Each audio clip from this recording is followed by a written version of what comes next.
Hello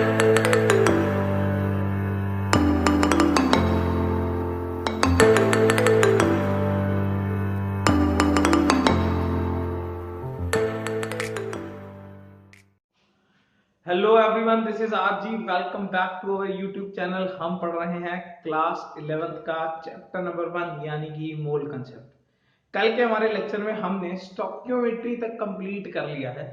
stoichiometry अपने आप में काफी ज्यादा जबरदस्त इंटरेस्टिंग टॉपिक था।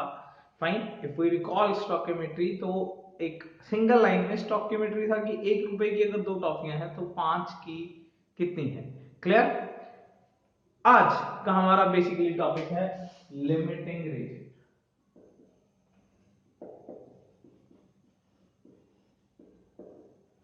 यार यूं कहें तो लिमिटिंग रीजन बेसिकली स्टोइकियोमेट्री का ही अपग्रेडेड वर्जन है। क्लियर। मतलब स्टोइकियोमेट्री में जब क्वेश्चन के अंदर काफी कॉम्प्लेक्सिटी आ जाती है, बेसिकली वो ज्यादातर लिमिटिंग रीजन का क्वेश्चन होता है। तो सोचने की बात है, लिमिटिंग रीजन चीज क्या है। बिल्कुल। तो हम इसको बेसिकली एक बहुत ही सिंपल कैजुअल एग्जांपल से करते हैं, बिकॉज हर चीज की सिंपलिसिटी बनानी बहुत जरूरी है। फाइन। तो सबसे पहले हम इसे एक सिंपल एग्जांपल से समझते हैं। वी ऑल नो कि 2 बंस और 1 आलू टिक्की से मिला के हमारे पास एक बर्गर बनता है। 2 बंस और 1 आलू टिक्की से मिला के हमारे पास एक बर्गर बनता है। Suppose you are given 20 buns and 12 aloo टिक्की। आपको 20 बंस दिए गए हैं और 12 आलू टिक्की दिए गए हैं। आपको पूछा गया है यस बर्गर कितने बनेंगे। क्वेश्चन तो स्टोइकियोमेट्री जैसा ही लग रहा है, इसलिए मैंने बोला था चीज तो स्टोइकियोमेट्री ही है, पर थोड़ा सा उससे कॉम्प्लेक्स भी है। कॉम्प्लेक्स क्यों है देखिए, कल तो आपको बड़ी सिंपल सी बात पूछी गई थी, 2 बन से एक बर्गर तो 20 से कितने, इजंट इट। स्टोइकियोमेट्री में तो यही पूछा गया था। या फिर ये पूछा गया था एक टिक्की से एक बर्गर बताओ, 12 टिक्कियों से कितने बर्गर। स्टोइकियोमेट्री सिर्फ एक सिंगल लेवल कन्वर्जन है। फाइन। ये एक 2 स्टेप वेरिफिकेशन है। फाइन। 2 स्टेप वेरिफिकेशन कैसे, जैसे हमें ये भी दे दिया ये भी दे दिया फिर पूछा है ये कितना है, यानी कि कुछ तो गड़बड़ हो सकती है। हो सकती है, देखो पक्का कुछ नहीं, चेक करना पड़ेगा गड़बड़ हो रही है या नहीं हो रही है। 2 बंस हैं, एक आलू टिक्की और एक बर्गर बन रहा है, हमें 20 बंस और 12 आलू टिक्की दिए हैं। चलिए स्टोइकियोमेट्री लगाना शुरू करते हैं और सोचते हैं गड़बड़ का। अगर 2 से 1 बन रहा है तो वी ऑल नो 20 बंस अगर हमारे पास है, एक ऊपर एक नीचे एक ऊपर एक नीचे लगा के हम कितने बर्गर तैयार कर सकते हैं, डेफिनेटली 10 बर्गर्स तैयार कर सकते हैं। Isn't it? बिल्कुल। अब अगर मैं किसी बंदे को बोलूं यार आलू टिक्की के हिसाब से निकालो, तो वो कहेगा एक टिक्की से एक बर्गर बनता है, मतलब हर बर्गर के अंदर एक टिक्की लग रही है, तो सर 12 आलू टिक्कियों से 12 बर्गर बनने चाहिए। बिल्कुल सही बात है यार, वो बंदा बिल्कुल सही कह रहा है।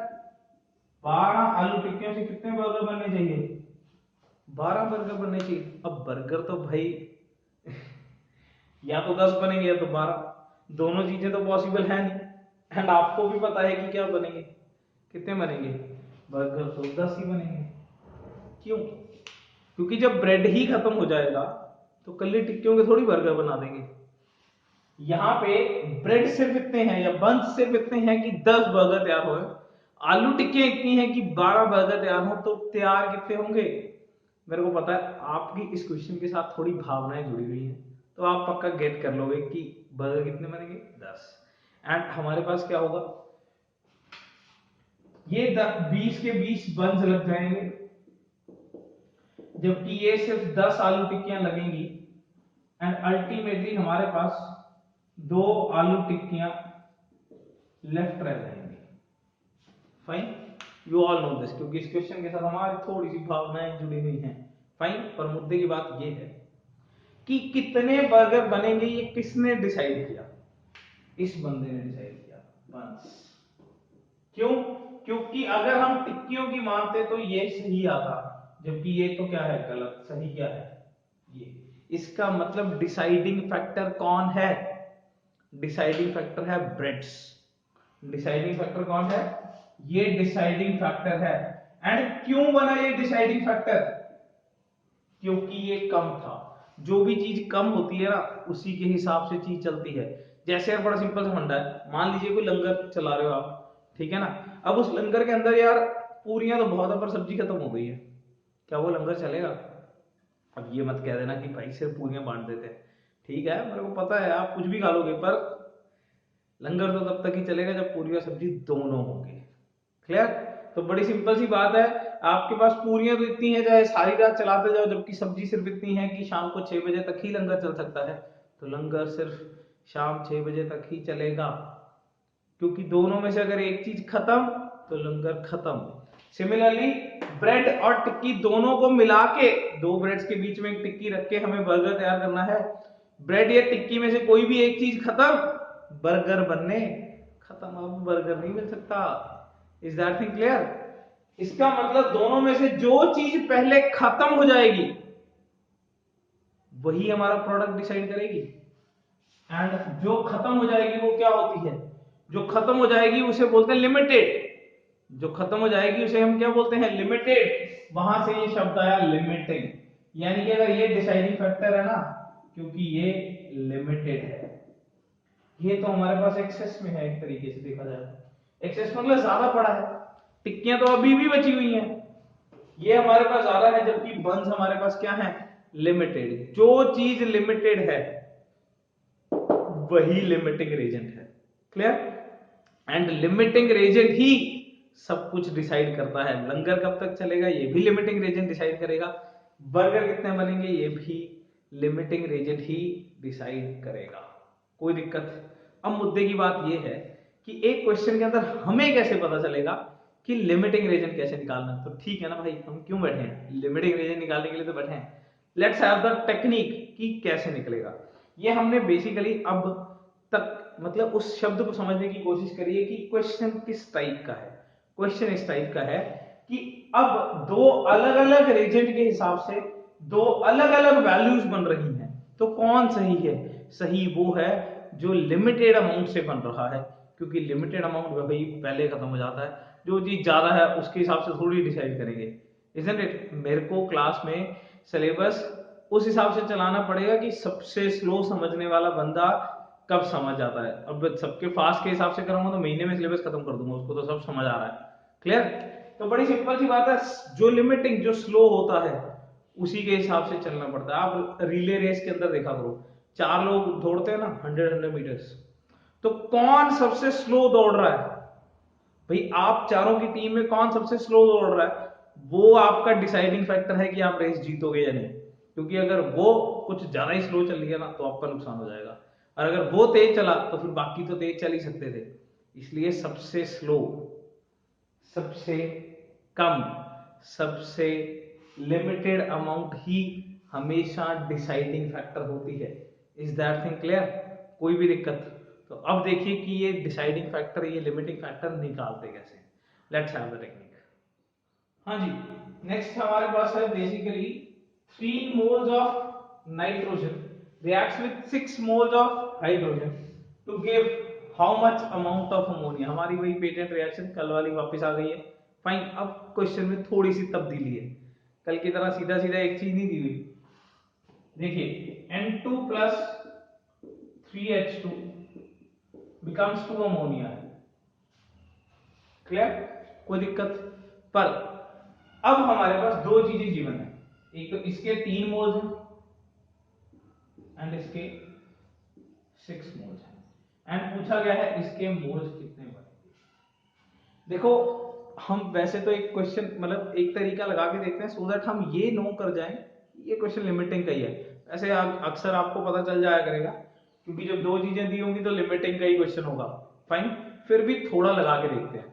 चलिए, अगर मैं यहां 1 मान लूं तो 1 से बने 2, 1 से बने 2 तो 3 से बने 6, कितना आया? 6 मोल्स। कितने आए? 6। चलो साइड में लिख के रख लेते हैं, इसके हिसाब से कितने आए? 6। क्यों? 1 से बने 2 यानी कि 1 रुपए की 2 टॉफियां, तो 3 की कितनी? 6। अब दूसरे पे लगा के देखते हैं, 3 रुपए की 2 टॉफियां तो 6 की कितनी? 3 रुपए की 2 टॉफियां तो 6 की कितनी? इस हिसाब से तो 4 ही आया। अगर 3 रुपए की 2 टॉफियां हैं तो 6 रुपए की कितनी है? 4 ही तो आई। दोनों अलग अलग आ गया। इसका मतलब ये क्वेश्चन लिमिटिंग का है। वैसे तो आंसर पता चल गया है, आंसर तो वो है जो कम है, पर हमें तो तरीका निकालना है। ऐसे थोड़ी हर बार इसके हिसाब से भी करेंगे, इसके हिसाब से करेंगे, बस फिर तो यही काम करते रह जाएंगे। ऐसा थोड़ी करना है यार, हमें एक टेक्निक बनानी पड़ेगी। तो देखिए वो टेक्निक क्या है, देखिए वो टेक्निक क्या है। फाइन। तो टेक्निक को समझने के लिए अच्छी बात है अगर मैं साइड पे स्टेप्स भी बनाता जाऊं, जैसे जैसे करते जाएंगे वैसे वैसे मैं स्टेप्स बनाता जाऊंगा। क्लियर? तो सबसे पहला step, step number 1, basically balance the rate. Step number 2, right given and required. जो भी गिवन है वो, जो रिक्वायर्ड है वो लिख लीजिए। ये देखिए 3, 6 और ये रिक्वायर्ड है, कोई दिक्कत? फाइन। नेक्स्ट स्टेप नंबर 3, आपको क्या करना है? आपको जो भी गिवन चीज है उसको मोल्स में कन्वर्ट कर लेना है। जो भी गिवन चीज है ना उसको मोल्स में कन्वर्ट कर लेना है। पर आपकी पता है क्या है, किस्मत बड़ी जबरदस्त है। ये 3 और ये 6 पहले ही मोल्स हैं, कोई झंझट ही नहीं है। फाइन। स्टेप नंबर 4, आपको निकालना है ए फैक्टर। ए फैक्टर या डिसाइडिंग फैक्टर, क्या नाम रखें? जो मर्जी, डी फैक्टर रख लें, डिसाइडिंग फैक्टर, ठीक है ना। हम इसका नाम डी फैक्टर रख लेते हैं, कोई दिक्कत नहीं है यार, ठीक है ना। जैसे मर्जी नाम रख लो, कंसेप्ट समझ आना चाहिए, अपना खुद का बनाया हुआ कंसेप्ट है, मतलब ऐसा कोई झंझट वाली बात नहीं है। आप कोई भी नाम रख सकते हो। हमने इसका नाम डी फैक्टर रख दिया, that is deciding factor. Clear? कोई दिक्कत? डिसाइडिंग फैक्टर होता क्या है? डिसाइडिंग फैक्टर होता है given value upon standard value. Clear? Value मैं इसलिए लिख रहा हूं कि अगर मास है तो given mass upon standard mass, अगर मोल है तो given mole upon standard mole, molecule है तो given molecule upon standard molecule, वैसे ही given value upon standard value. अब गिवन वैल्यू कितनी है? गिवन वैल्यू है इसकी 3 एंड स्टैंडर्ड वैल्यू कितनी है? स्टैंडर्ड तो यहां 1 है। देखो गिवन वो होता है जो क्वेश्चन में दिया गया है, स्टैंडर्ड वो होता है जो एक्चुअली में रिएक्शन में स्टैंडर्ड है। क्लियर? गिवन 3 है, स्टैंडर्ड 1 है, तो ये अल्टीमेटली डिसाइडिंग फैक्टर कितना आ गया? 3। कोई दिक्कत? क्लियर? इसका भी डिसाइडिंग फैक्टर निकाल लें, डी फैक्टर क्या आ जाएगा? गिवन अपॉन स्टैंडर्ड, थोड़ी जगह होने के कारण मैं वैल्यू काट रहा हूं, तो खा गया। Given value upon standard, given is 6, standard is 3, ultimately this comes out to be 2। कोई दिक्कत? दोनों का हमने क्या निकाल लिया? D factor. डी फैक्टर क्या होता है? Deciding factor. डिसाइडिंग फैक्टर क्या है? Given upon standard, given upon standard, given upon standard. तो गिवन क्या था? 3 अपॉन स्टैंडर्ड 1, गिवन क्या था? 6 अपॉन स्टैंडर्ड 3। डन। कोई दिक्कत? किसी भी प्राणी को कोई दिक्कत नहीं है। चलिए आगे। अब हमने स्टेप 4 क्या करा है? कैलकुलेट डी फैक्टर, ठीक है ना। और मैं लिखूंगा नहीं यहां पे, पर हमें पता है डी फैक्टर क्या होता है, गिवन अपॉन स्टैंडर्ड। कोई दिक्कत? अब डी फैक्टर हमारी हेल्प क्या करता है? जो चीज छोटी है, जो जिसका डी फैक्टर का वैल्यू छोटा है, यहां डी फैक्टर का वैल्यू 3, यहां डी फैक्टर का वैल्यू 2, जो डी फैक्टर छोटा है वो जल्दी खत्म होता है। ये टेक्निक है। जो डी फैक्टर छोटा है, आई एम अगेन रिपीटिंग, जो डी फैक्टर छोटा है वही लिमिटिंग रेजेंट होता है। अरे बहुत मुश्किल चीज है, दुनिया बदल जाती लोगों की लिमिटिंग रीजन निकालने पर। ये इतना जबरदस्त और आसान कंसेप्ट है डी फैक्टर से निकालना। क्लियर? तो डी फैक्टर से गिवन अपॉन स्टैंडर्ड 6 अपॉन 3 करिए तो 2 आ जाएगा। कोई दिक्कत? यहां पे ये 3 है, यहां पे ये 2 है, ये बेसिकली क्या बन गया? ये एलआर बन गया। एलआर मतलब लिमिटिंग रीजन। ये हमारा टॉपिक था, आ गया। चलो कोई बात नहीं, समझौता, थोड़ा सा समझौता कर लेते हैं। एलआर लिमिटिंग रीजन, कोई दिक्कत? तो ये कैलकुलेट डी फैक्टर, यहां से हमारे पास क्या हुआ, एल आर डिटेक्ट हो गया। हुआ कि नहीं हुआ, बिल्कुल हो गया। कैसे किया हमने ये L R detect, common sense से। मतलब कॉमन सेंस का मतलब जो दोनों में से छोटा है वो एल आर है, जो कम है वो डिसाइडिंग है, वो जो कम है वो लिमिटिंग है।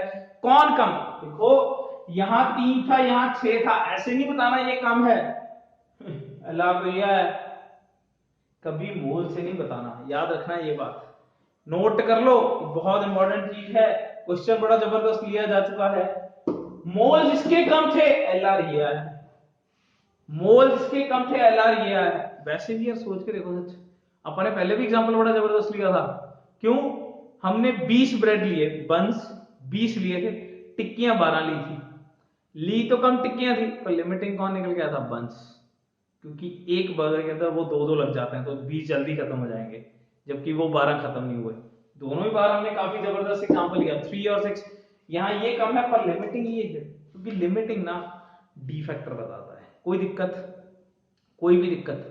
And once D factor calculate हो गया, उसके बाद डी फैक्टर का कोई काम नहीं है, बस उसके बाद तो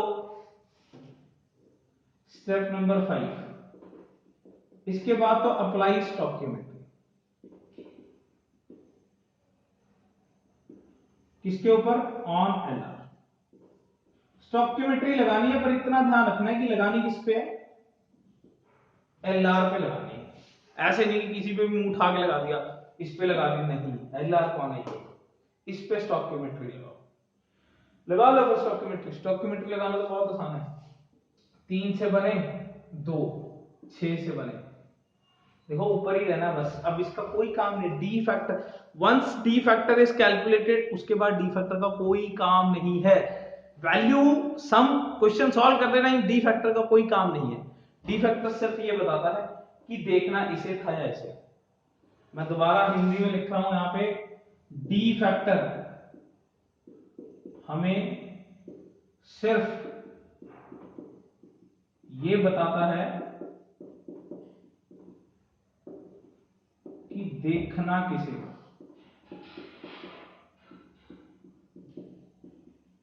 क्लियर, इसे देखना है या इसे देखना है, इसे देखना है, हाइड्रोजन को देखना है, क्लियर।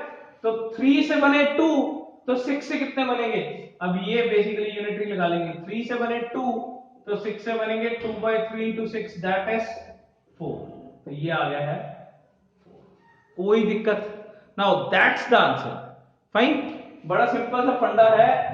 ये जो डी फैक्टर है इसका अब कोई काम नहीं, इससे कुछ नहीं निकाल रहे अपन, इज दैट क्लियर। डी से कुछ नहीं निकालना है, उसी से है जो क्वेश्चन में दिया है। क्वेश्चन में इसके 6 मोल्स दिए हैं, निकालना इसी से ही है, क्लियर। पर ये हमें ये बताता है कि आपने 3 नहीं देखना है, क्या देखना है, 6 देखना है, कोई भी दिक्कत, क्लियर। एंड स्टेप नंबर 6 क्या होगा, रिक्वायर्ड के मोल्स से रिक्वायर्ड के एनी यूनिट्स में कन्वर्ट। हो सकता है आपको जो रिक्वायर्ड चीज पूछी गई है वो मास वगैरह में पूछी जाती है, यहां तो आपकी किस्मत वैसे ही अच्छी है कि मोल्स में पूछा, पर किसी में भी पूछा होता तो वो हम करते, कोई दिक्कत। इसमें स्टेप बढ़ गया है, कौन सा स्टेप, स्टेप नंबर 4, ये स्टेप बढ़ गया है। इस स्टेप का नाम है finding the limiting, finding the limiting. And यार आपकी किस्मत अच्छी हुई पेपर में तो कई बार डायरेक्टली यही क्वेश्चन आ जाता है, फाइंड द लिमिटिंग। क्वेश्चन बाद में आया, मतलब वैल्यू कितनी आएगी वो अलग चीज है, फाइंड द लिमिटिंग ही क्वेश्चन आ जाता है। इज दैट थिंग क्लियर, कोई दिक्कत। मैं इन 5 स्टेप्स को दोबारा लगा के दिखा रहा हूं, एक बार देख लीजिए। रिएक्शन को बैलेंस किया, कर लिया, बिल्कुल कर लिया, ये मैं हटा देता हूं so that to avoid the confusion, ठीक है ना। दीजिए, तो बैलेंस करना था, कर लिया। गिवन रिक्वायर्ड लिखने से, गिवन है ये रिक्वायर्ड है, गिवन के मोल्स में कन्वर्जन ऑलरेडी हुआ था। फिर डी फैक्टर निकाला, गिवन अपॉन स्टैंडर्ड 3/1 6/3, जो वैल्यू छोटी है वो एलआर है, जो वैल्यू छोटी है वो एलआर है, जो वैल्यू छोटी है वो एलआर है। मैं फिर बोल रहा हूं, दोनों में से ये छोटा है, ये एलआर है, ये एलआर है, तो भाई सारा आंसर अब ये बताएगा। 3 से बने 2, 6 से बने 4, डन, कोई दिक्कत, कोई भी दिक्कत, clear, fine, so that is the basically concept of limiting reagent. एक क्वेश्चन के ऊपर और लगा के देखते हैं, so that you must be pretty clear. Let's have it. तो स्टेप्स मैंने रखे हुए हैं सो दैट आपके लिए हेल्पफुल रह जाए। Fine, so how many moles of ZnFeS2, इसके भैया मोल्स निकालने हैं। Can be made from 2 moles zinc, 3 moles iron, 5 moles sulphur. कोई दिक्कत? थोड़ी सी दिक्कत क्या है, रिएक्शन नहीं दी हुई, चलो कोई बात नहीं, इतना समझौता जायज है। रिएक्शंस वैसे भी हमें लिखने पड़ सकते हैं, तभी तो केमिस्ट्री लगेगी यार। फाइन, कोई दिक्कत? चलिए लगा के देखते हैं फिर इसको। Zn plus Fe plus sulphur, मैं मान लेता हूं ZnFeS2 बनेगा। क्लियर? डायरेक्टली हम मान लेते हैं कि ये Zn, Fe और S तीनों मिल जाएंगे, ZnFeS2 बनेगा। कोई दिक्कत? सबसे पहले रिएक्शन होना चाहिए था, पर स्टेप नंबर 1 क्या है, बैलेंस्ड होना चाहिए था। कर लीजिए, बैलेंस कर लीजिए, ये आया 2 बैलेंस। कोई दिक्कत, कोई भी दिक्कत नहीं है। ग्रेट। गिवन और रिक्वायर्ड लिखिए। इसके गिवन मोल्स हैं 2, इसके गिवन मोल्स हैं 3 एंड इसके गिवन मोल्स हैं 5 एंड इसके हमें क्या चाहिए, moles. Wow, done. Second step done हो गया है, कोई दिक्कत? गिवन मोल्स लिख लिए गए हैं, रिक्वायर्ड मोल्स लिख लिए गए हैं। तीसरा काम, गिवन से गिवन मोल्स कन्वर्ट करिए। अरे किस्मत पता है क्या है कि ऊपर से लिखवा के लाए हैं सारे मोल्स, ऑलरेडी मोल्स हैं, अच्छी बात है। Next step number 4, D factor, मतलब क्या, डिसाइडिंग, मतलब लिमिटिंग रीजन निकालिए। करिए फिर इसका डी फैक्टर निकालिए। क्या होता है, मैं लिखूंगा नहीं, गिवन अपॉन स्टैंडर्ड, थोड़ी जगह कम है, समझ लीजिए। तो गिवन कितना है 2 अपॉन स्टैंडर्ड कितना है 1, ये आ गया 2। गिवन अपॉन स्टैंडर्ड, यहां पे देखिए डी फैक्टर, गिवन कितना है 3, स्टैंडर्ड कितना है 1, 3। Given upon standard, given upon standard, यहां गिवन कितना है 5 अपॉन स्टैंडर्ड कितना है 2, 2.5। Given upon standard, given upon standard, given upon standard, कोई दिक्कत? ये आ गया 2, ये आ गया 3, ये आ गया 2.5। या एक शब्द लिखे हो तो साथ में। स्टेप नंबर 4, डी फैक्टर जब कैलकुलेट करते हैं तो कैलकुलेट करते करते कुछ डिटेक्ट हो जाता है, होता है कि नहीं होता? देखो जरा, हुआ कि नहीं हुआ? ये 2, 3, 2.5, कौन लिमिटिंग रीजन कौन है? अरे क्वेश्चन यहां होता ना, मैं खुद बनाऊं, who is Ella, low extra question बना लेते हैं इसमें। फाइन, कौन है भैया एल्ला? ये बंदा एल्ला है, दिस इज द एल्ला। 2, 3 और 2.5 यहां नहीं देखना, 2, 3 और 5 कहां देखना है, डी फैक्टर्स में जाके देखना है, डिसाइडिंग फैक्टर्स में जाके देखना है। डिसाइडिंग फैक्टर्स में ये 2 है, ये 3 है, ये 2.5 है, कौन कम है? ये बंदा कम है। Is that clear? अगर ये बंदा कम है तो ये लिमिटिंग रीजन है। फाइन, अब स्टोइकियोमेट्री लगाइए किसके ऊपर, लिमिटिंग रीजन के ऊपर। फाइन, किसी और यूं ही किसी पे मत लगा देना भाई, I am again speaking, limiting पे लगाना है। क्लियर? पर बस ये एलआर हो गया ना, अब इसका कोई काम नहीं है नीचे वाले का, बस इतना डिसाइड करना है, इसमें लगाना है। यहां 1 है तो ये यहां 1 बन रहा है, तो 2 से कितना बनेगा 2, आंसर। स्टोइकियोमेट्री लगाई है, बड़े सिंपल तरीके से देख लीजिए क्या किया है। 1 से 1, 1 से 1, तो 2 से 2, डन डन। फाइन, 1 से 1, 2 से 2, done. Is that thing clear? So 5वां नंबर पॉइंट हो गया है। 6वां, रिक्वायर्ड के मोल से रिक्वायर्ड के यूनिट्स निकाल लीजिए। भाई किस्मत, मोल्स ही पूछे थे, मोल्स ही निकल गए हैं। बहुत कूल है, बहुत ही ज्यादा कूल है। क्लियर? सो स्टेप नंबर 6, जरूरत नहीं पड़ी इसमें करने की, पर क्या आप टेक्निक समझ गए? We have balanced the reaction, सबके डी फैक्टर निकाले, जो डी फैक्टर में सबसे कम था उसको एलआर मान लिया, जो एलआर है बस उसके हिसाब से वैल्यू निकाल। कोई भी दिक्कत, कोई भी दिक्कत? फाइन। आपको लग सकता है सर एक के हिसाब से एक, दो के हिसाब से दो, इसके हिसाब से भी सही आता, पर ये जरूरी नहीं है हर बार इसके हिसाब से सही है, हमेशा इसी के हिसाब से निकालना है। डी फैक्टर का काम सिर्फ इतना है कि वो हमें एल आर बताएगा।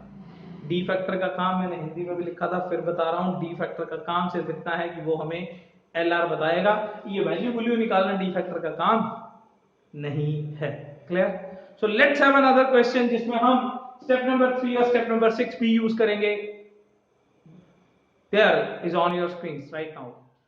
So here we have another question. 50 gram of calcium carbonate reacts with 53.5 gram of H3PO4 to give CA3PO4 twice and H2CO3.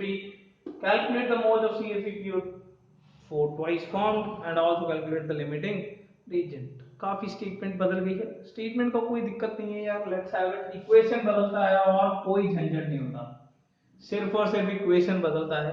Once the equation is found, उसके बाद ना काम मक्खन की तरह चलता है, क्योंकि आपको कंसेप्ट तो आता ही है। फाइन, तो देखिए पहले तो रिएक्शन ही लिख लेते हैं, CaCO3 and H3PO4, CA3PO4 twice and H2CO3। सबसे पहला काम है इसे बैलेंस करना, सबसे पहला काम है इसे बैलेंस करना। लो जी बैलेंस कर लेते हैं, यहाँ 3 आ गया, यहाँ 2 आ गया एंड यहाँ 3 आ गया, done. This reaction is balanced now. Step number 1 हो गया, थोड़ा सा तेज करेंगे सो दैट हम तेजी से सॉल्व कर सकें। Speed and efficiency, speed and efficiency यही फंडा है, स्पीड एंड एफिशिएंसी दोनों होने चाहिए। गिवन एंड रिक्वायर्ड लिख लीजिए। लो जी, इसका गिवन है 50 ग्राम एंड इसका गिवन है 73.5। क्लियर? एंड रिक्वायर्ड है इसके क्या, मोल्स, मोल्स रिक्वायर्ड है भैया, ठीक है ना। चलो एक स्टेप तो बचेगा, मोल्स चाहिए सीधा। नेक्स्ट स्टेप नंबर 3, जो भी चीज गिवन है उसके मोल्स में कन्वर्जन कर लो, कर लेते हैं। ये चीज गिवन है भाई, इसके मोल्स निकालो। 50 डिवाइड बाय मोल्स कैसे निकालते हैं भाई, मैप याद आया, भूल गए थे क्या? भाई मैप ये नहीं भूला जाएगा, ये तो 2 साल चलेगा, भाई मैप नहीं भूलेंगे, 2 साल चलेगा। इसीलिए तो इसको इतना फनीएस्ट कंसेप्ट बना दिया मैंने, क्योंकि लंबा जाने वाला है। 50 अपॉन जीएमएम कितना है 100, ये आया 1/2। क्लियर?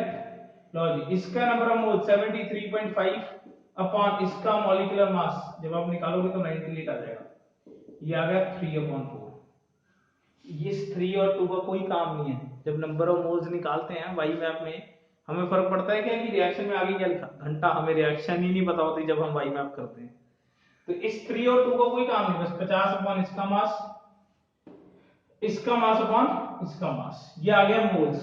उसके बाद स्टेप नंबर 4, डिसाइडिंग फैक्टर निकाल लीजिए, डी फैक्टर। गिवन मोल्स आधा अपॉन स्टैंडर्ड 3, 1/6 आ गया। इसका डी फैक्टर निकालेंगे। गिवन मोल्स 3/4 अपॉन स्टैंडर्ड, कितना भाई स्टैंडर्ड इसका 2, ये 3/8 आ गया। फाइन। अब इसके बाद एक चीज है CS, CS मतलब कॉमन सेंस, कॉमन सेंस है ना, बताओ जरा दोनों में से कौन लिमिटिंग है? 1/6 छोटी चीज है या 3/8 छोटी चीज है? ये तो 16% बना, ये 37.37, तो ये कौन छोटा भाई? डेफिनेटली ये छोटा है, ये बन गया LR। वही आंसर आ गया, LR कौन है? CaCO3 LR है। क्वेश्चन में एक आंसर आ गया, कई बार यार सीधा LR ही पूछा जा सकता है, तो लीजिए ये आ गया LR। अब इसके बाद यार डी फैक्टर का कोई काम नहीं। क्लियर? कोई भी दिक्कत? अब स्टोइकियोमेट्री लगानी है LR पे, मतलब ये सब कुछ है, यही भगवान है, ये कुछ नहीं है, समझ गए ना। तो 3 से बना 1, 3 से बना 1, तो हाफ से कितना बनेगा? तो 1/3 into 1/2 that comes out to be 1/6। अरे चलो, पर इससे कोई मतलब नहीं है ना, ये अपना अलग आएगा। 3 से बना 1, तो हाफ से कितना बना? 1/6। कोई दिक्कत? कोई भी दिक्कत? दोबारा से देख लीजिए क्या हुआ था। डी फैक्टर के बाद मैंने यहाँ पे क्या किया, इससे स्टोइकियोमेट्री लगाई। 3 से बना 1, तो हाफ से कितना बना, हाफ से कैलकुलेट करना, इससे कोई मतलब नहीं है। वंस डी फैक्टर कैलकुलेट हो गया, एलआर निकल गया, इसके बाद डी फैक्टर की वैल्यू से हमें कोई मतलब नहीं है। तो 3 से बना 1, हाफ से बना 1/6, डन, कोई दिक्कत। And next point number 6, required के मोल से रिक्वायर्ड के यूनिट्स निकाल लीजिए। अरे भाई रिक्वायर्ड तो क्या किस्मत, फाइन, तो रिक्वायर्ड तो भैया मोल्स ही थे, मोल्स आ गए हैं 1/6, कोई भी दिक्कत, क्लियर। तो यहां हमने क्या किया, पहले मास को मोल्स में कन्वर्ट किया, फिर वैसे ही मोल्स के ऊपर डी फैक्टर लगाया, एलआर निकल गया, एलआर निकलने के बाद हमने स्टोइकियोमेट्री लगाया। I hope limiting reagent is very much clear. Let's have it another question, एक क्वेश्चन और देखते हैं। सो नेक्स्ट आ गया अपना पेटेंट क्वेश्चन वापस। सो नाइट्रोजन और हाइड्रोजन में जब अमोनिया बनाया,